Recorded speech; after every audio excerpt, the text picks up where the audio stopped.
Welcome back to சுகாஸ் diary channels. So நீங்கள் எல்லாருமே ஷார்ட்ஸ் பார்த்துருப்பீங்கன்னு நினைக்கிறேன். ஸோ நீங்கள் எல்லாருமே இன்ட்ரெஸ்டிங்காக இருக்கீங்க அந்த ஸ்டோரி கேட்க. அந்த ஜேர்னியஸ் நான் ஷேர் பண்ணேன்னா உங்களுக்கே ரொம்ப எமோஷ்னலும் ஆகுவீங்க. அப்புறம் இவ்வளோ பெனிஃபிட்ஸ் இருக்கான்றதும் நினைப்பீங்க கண்டிப்பாக. என்ன தெரிஞ்சவங்களுக்கு இந்த பெனிஃபிட்ஸ் பற்றி தெரியும். ஸோ நிறைய பேருக்கு தெரியாதுங்கள இந்த ஸ்கீமோட பெனிஃபிட்ஸ் பற்றி. அதில் அவங்களுக்கு ஆல்ரெடி நீங்கள் பார்த்துருப்பீங்க PMSBY. அதில் பார்த்தீங்கன்னா நமக்கு இப்போ ஆக்சிடென்ட் டெத் அப்படின்னா இது வந்து ஆக்சிடென்ட் கவரேஜ் மட்டும்தான் வரும். ஆக்சிடெண்ட்டில் அந்த பர்சன் வந்து இறந்துட்டாங்க அப்படின்னா நம்மளுக்கு நாமினி பர்சனுக்கு வந்து 2 lakhs ஃபைன் ஆகிடும். ஸோ அந்த ஆக்சிடெண்ட்டில் அவங்களுக்கு அடிபட்டு அவங்க வந்து பர்மனெண்ட்டாகவே டிசபிலிட்டி ஆகிட்டாங்க அப்படின்னா அவங்களுக்கு 2 lakhs ஃபைன் ஆகிடும். அன்ஃபார்ச்சுனேட்டாக ஓகே அவங்க வந்து டெம்ப்ரவரியாக டிசபிலிட்டி இருக்காங்க அப்படின்னா போது நம்மளுக்கு 1 lakhs கவர்மெண்ட்லேருந்து வந்துடும். ஸோ உங்களுக்கு கிளியராக புரிஞ்சிருக்கும்னு நினைக்கிறேன் இந்த ஸ்கீமோட பெனிஃபிட்ஸ் எல்லாமே. ஸோ என்னோடய ஸ்டோரியே நான் சொல்கிறேன் உங்களுக்கு. ஒரு டைம் நான் போஸ்ட் ஆஃபீஸில் மேக்ஸிமம் எல்லாருமே நான் போனதுலேருந்து மேக்ஸிமம் நான் எல்லாமே இருக்கிறது எல்லாமே எக்ஸ்பிளைன் பண்ணிவிடுவேன். ஏன்னா ஒரு சிலருக்கு தெரியும், ஒரு சிலருக்கு தெரியாது. ஸோ நான் வர கஸ்டமர்ஸ்கிட்ட இந்த மாதிரி ஸ்கீம்ஸ் இருக்குது, ஸோ நீங்கள் எல்லாம் போட்டுக்கோங்க, ரொம்ப பெனிஃபிட்ஸாக இருக்கும் அப்படின்னு சொல்லிட்டு நான் எல்லாருக்குமே மோஸ்ட்லி எல்லாருக்குமே வந்து நான் சொல்லிவிடுவேன். ஓகேவா? ஏன்னா எல்லாமே நமக்கு இம்பார்ட்டண்டான ஒரு விஷயம்தான். அந்த மாதிரி தான் வந்து ஒரு கஸ்டமர், அந்த கஸ்டமர்னால் எனக்கு ரொம்ப பிடிச்சவங்க, அந்த க்ளோஸாக இருக்கவங்க. அந்த அக்கா என்னை பார்க்கறதுக்கோசமே அவங்க டெய்லி ஏதாச்சும் ஒன்று எடுத்துகிட்டு பூ எடுத்துட்டோ இல்லை ஸ்நாக்ஸோ சாப்பிடவோ என்னை வந்து பார்த்துட்டு ஏதாச்சும் அவங்க வந்து எல்லா அக்கௌண்ட்டுமே வச்சுருக்காங்க போஸ்ட் ஆஃபீஸில். SBIயாக இருக்கட்டும், RDயாக இருக்கட்டும், இன்சூரன்ஸாக இருக்கட்டும், ஸோ ஓவரால் எல்லாமே வச்சுருக்க அந்த ஒரு கஸ்டமர்னு வச்சுக்கோங்க. அந்த ஒரு அக்கா ஒரு இதில் அவங்க எல்லாம் க்ளோஸாக மேக்ஸிமம் எல்லாருமே என்னோடய போஸ்ட் ஆஃபீஸில் வந்து எல்லாருமே நல்லா பேசுவாங்க. உண்மையாகவே I am so lucky to have kind of post office அப்படின்றது உண்மையாகவே நான் ரொம்ப ப்ரௌடாக ஃபீல் பண்ணுவேன். எனக்கு வந்து ரொம்ப ஹாப்பினஸாக இருப்பேன். எனக்கு போஸ்ட் ஆஃபீஸ் போகணுன்னாவே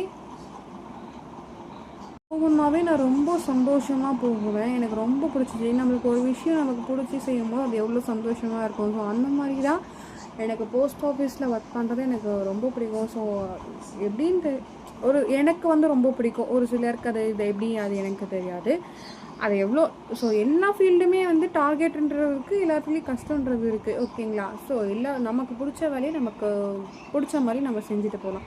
ஸோ அந்த மாதிரி தான் நான் வந்து போஸ்ட் ஆஃபீஸில் எல்லாருமே நல்லா பேசுவாங்க. அவங்க பொண்ணு மாதிரி தான் எல்லாருமே பார்ப்பாங்க என்னோடய ஊரில். ஆக்சுவலாக அது ஏன் ஊராகவே மாறிடுச்சு உண்மையாகவே சொல்லப்போனால். அவ்வளோ ஒரு பாண்டிங்கில் இருக்கோம் நாங்கள் போஸ்ட் ஆஃபீஸ் அந்த ஒரு சரௌண்டிங்கில். எனக்கு ரொம்ப பிடிக்கும் உண்மையாகவே. அந்த மாதிரி தான் அந்த அக்கா வந்து எல்லா ஸ்கீமும் போட்டிருந்தாங்க. நான் ஒரு டைம் சொன்னேன் இந்த மாதிரி ஸ்கீம் இருக்குங்கக்கா, SBI இருக்குது, JJBY இருக்குது. நான் அது நெக்ஸ்ட்டு உங்களுக்கு நான் சொல்கிறேன். SBI பற்றி ஃபஸ்ட்டு சொல்கிறேன். ஏன்னா அது ஒரு இம்பார்ட்டண்டான ஒரு ஸ்டோரியால் அது அவங்களுக்கு எவ்வளோ ஒரு பெனிஃபிட் ஆச்சுன்றதுக்கோசம் தான் நான் first I choose from SBI. இந்த மாதிரி அவங்க ரெகுலராக வருவாங்க, எல்லா அக்கௌண்ட்டும் வச்சுருந்தாங்க. SBI மட்டும் அவங்க போடலை. நான் அந்த கஸ்டமர் அந்த அக்கா வந்தாங்க. ஏன்னா என்ன தான் பார்த்தா ரெகுலராக வந்துடுவாங்க. அட்லீஸ்ட் ரெகுலராக வரனாலே வீக்லி த்ரைஸ் ஆர் ட்வைஸ் வந்து என்னை பார்த்துட்டு போயிடுவாங்க. ஏன்னா கட்ட வருவாங்க, இல்லை அமௌண்ட் எடுக்க வருவாங்க. ஸோ எல்லா சர்வீஸுமே நாங்கள் பண்ணிகிட்ருக்கோம். APSஆக இருக்கட்டும், அதர் பேங்க்ஸ் எல்லாமே நாங்கள் எடுத்து தரோம். So post office related other banks எல்லாருமே இப்போ வரனால இப்போது மேக்ஸிமம் போஸ்ட் ஆஃபீஸில் இப்போ வந்து எல்லாருமே தெரிஞ்சிருது இந்த மாதிரி ஸ்கீம்ஸ் இருக்குது. நான் எக்ஸ்பிளைன் பண்ணிடுவேன் இந்த மாதிரி இருக்குது அப்படின்னு சொல்லிட்டு. ஸோ ஓவரால் வந்து எல்லாருமே வந்துடுவாங்க. அந்த அக்கா வந்தாங்க ஒரு நாள். அக்கா இந்த மாதிரி வந்து SBI இருக்குது, நீங்கள் என்ன பண்ணுறீங்கன்னா ஆதார் பேன். அவங்க எதுவுமே என்கிட்ட கேட்கல, இது எதுக்காக போடுற என்ன இதுன்ட்டு. நான் இருக்க பெனிஃபிட்ஸ்லாம் சொன்னேன். அப்போது வந்து பக்கத்தில் ஜெராக்ஸ் கடை இல்லை. ஸோ என்னென்னா சரிடா குட்டி நான் வந்து உனக்கு நாளைக்கே தந்துடுறேன் அப்படின்னாங்க. அப்புறம் ஈவினிங் அவங்க வந்து நெக்ஸ்ட் டே ஒர்க் போகிறவங்க. ஸோ நான் கேட்ட அந்த ஒரு வார்த்தைக்காக அவங்க என்ன பண்ணிட்டாங்க அப்படின்னா அந்த ஈவினிங்கே ஜெராக்ஸ் போட்டு எனக்கு ஃபோன் பண்ணுறாங்க. இந்த மாதிரி போட்டுட்டு நாளைக்கு மார்னிங்கே நான் உங்ககிட்ட கையில் கொடுத்துட்டே நான் போயிடுறேன், ஏரி வேலைக்கு தான் அவங்க போனாங்க. சரிங்கக்கா அப்படி தான் நீங்கள் இருப்பேன். நான் போய் போஸ்ட் ஆஃபீஸ் ஓப்பன் பண்ணேன். அவங்க உடனே வந்து என்கிட்ட டாக்குமெண்ட்ஸ் கொடுத்துட்டு சைன் போட்டுட்டு போனாங்க. நானுமே அந்த ப்ராசஸ் முடிச்சு கொடுத்துட்டு எல்லாமே இன்றைக்கி போட்டுனா அடுத்த நாள் வந்துருச்சு. ஏன்னா அது வந்து நம்ம அக்கௌண்ட்லேருந்து 20 rupees எடுப்பாங்க. அந்த மாதிரி வந்து அக்கௌண்ட்லேருந்து டெபிட் பண்ணிட்டு ஒரு அக்னாலஜ்மெண்ட் ஒரு ஷீட் ஒன்று கொடுப்பாங்க. நான் அதை என்ன பண்ணிட்டேன்னா பின் பண்ணி அந்த அக்காவுக்கு நான் கொடுத்துட்டேன். ஸோ நல்லா போயிட்டு இருந்துச்சு. அவங்களும் ரெகுலராக வருவாங்க, ரெகுலராக எல்லாமே கட்டிகிட்டு இருப்பாங்க. அதை வந்து இயர்லி பிடிப்பாங்க. ஓகேங்களா? ஃபினான்ஷியல் வரும்போது அது வந்து அமௌண்ட் வந்து டெபிட் பண்ணிப்பாங்க. 20 rupees per இயருக்கு 20 rupees தான். அந்த மாதிரி தான் திடீர்னு என்ன ஆயிடுச்சுன்னா, அன்ஃபார்ச்சுனேட்டாக அவங்களுக்கு ஆக்சிடெண்ட் ஆயிடுச்சு. உண்மையாகவே அது எனக்கு எனக்கு இந்த விஷயம் தெரியாது. எப்போனா, இப்போ ஏன்னா அதுக்கு முன்னாடி தான் வந்து 1 டேக்கு முன்னாடி என்னை வந்து பார்த்துட்டு போனாங்க. பார்த்துட்டு அன்னைக்கு என்கிட்ட பேசிட்டு, எனக்கு பூ எடுத்துகிட்டு வந்து கொடுத்துட்டு, சாப்பிட கொடுத்துட்டு போனாங்க. நல்லா பேசுவாங்கன்னு வச்சுக்கோங்களேன். நான்னா அவங்களுக்கு ரொம்ப பிடிக்கும் அந்த அக்காவுக்கு. சடனாக எனக்கு அந்த மாதிரி அவங்க சொன்னோம், எனக்கு தெரியாது இந்த மாதிரி விஷயம் அப்படின்னு சொல்லிட்டு. அப்புறம் வந்து அவங்க இன்ட்ரெஸ்ட்க்கு புக்கு கொடுத்தாங்க. நானும் இன்ட்ரெஸ்ட்க்கு சென்ட் பண்ணிட்டு புக்கு என்கிட்ட தான் இருந்துச்சு. அவங்க அதான் என்னை வந்து முன்னாடி பார்த்துட்டு போனாங்க. ஒரு 2 டேஸ் கழிச்சு அவங்க வெளியில் ஊருக்கு போயிட்டு இருக்கும்போது அன்ஃபார்ச்சுனேட்டாக அவங்க ஆக்சிடெண்ட்டில் டெத் ஆகிட்டாங்க. ஓப்பன் பண்ணி 6 மந்த் ஆச்சு அந்த அந்த அக்கௌண்ட் ஓப்பன் பண்ணி. எஸ்பிஐன்ற ஸ்கீம் நான் ஓப்பன் பண்ணி.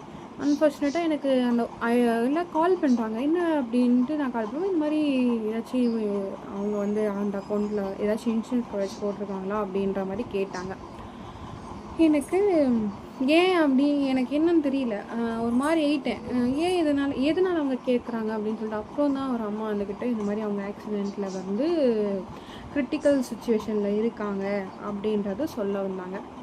எனக்கு என்ன பண்ணுறதுன்னு தெரியல. ஏன்னா வந்து நமக்கு பிடிச்ச பர்சன் வந்து அது நமக்கு க்ளோஸாக எப்படி சொல்கிறது, ஆஃபீஸ் சைடில் போனாலையும் சரி, நமக்கு எங்கே போனாலையும் வந்து நம்ம கூட ரொம்ப அட்டாச்சாக பாண்டிங்கோடு இருந்தவங்க. எல்லோரும் அப்படி தான் இருந்தாங்க. அந்த அக்காவும் அப்படி தான் இருந்தாங்க என் கூட. திடீர்னு வந்து அவங்க கிரிட்டிக்கல் சுச்சுவேஷனில் இருக்காங்க அப்படின்னு சொல்லும் போது எனக்கு என்ன பண்ணுறதுன்னு தெரியல. ரொம்ப ஃபீல் ஆகி அழுந்துட்டேன். நம்மளை 2 நாளைக்கு முன்னாடி தான் வந்து பார்த்துட்டு போனாங்க. அந்த அக்கா வந்து கிரிட்டிக்கல் சுச்சுவேஷனில் இருக்காங்க அப்படின்னு சொல்லிட்டு இது பண்ணாங்க. ஒரு கட்டத்தில் 1 வீக் ஆகிடுச்சு. அவங்க வந்து அப்படியே ஐசியூலேயே அட்மிட் பண்ணிகிட்டு இருந்தாங்க. நானுமே கேட்டேன்.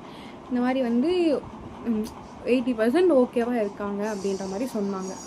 ஓகேவாக இருக்காங்க, மீதி டவுட்டு அந்த மாதிரி சொன்னாங்க.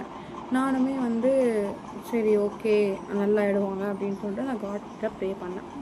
திடீர்னு அன்ஃபார்ச்சுனேட்டாக என்ன சொல்லிட்டாங்கன்னா, அவங்க இறந்துட்டாங்க அப்படின்றத சொல்லிட்டாங்க. எனக்கு எப்படி எடுத்துக்கிறதுன்னு தெரியல. இல்லை எனக்கு ரொம்ப ஒரு மாதிரி ஆகிட்டாங்க அந்த மாதிரி சொன்னோன்னே. உண்மையாகவே ரொம்ப பிடிச்சவங்கனாலே எனக்காக வந்து ஆஃபீஸ்க்கு வந்து பேசிட்டு போனவங்க திடீர்னு அவங்க இறந்துட்டாங்க அப்படின்னும் போது அது யாருக்கானாலையுமே ரொம்ப கஷ்டமாக இருக்கும்.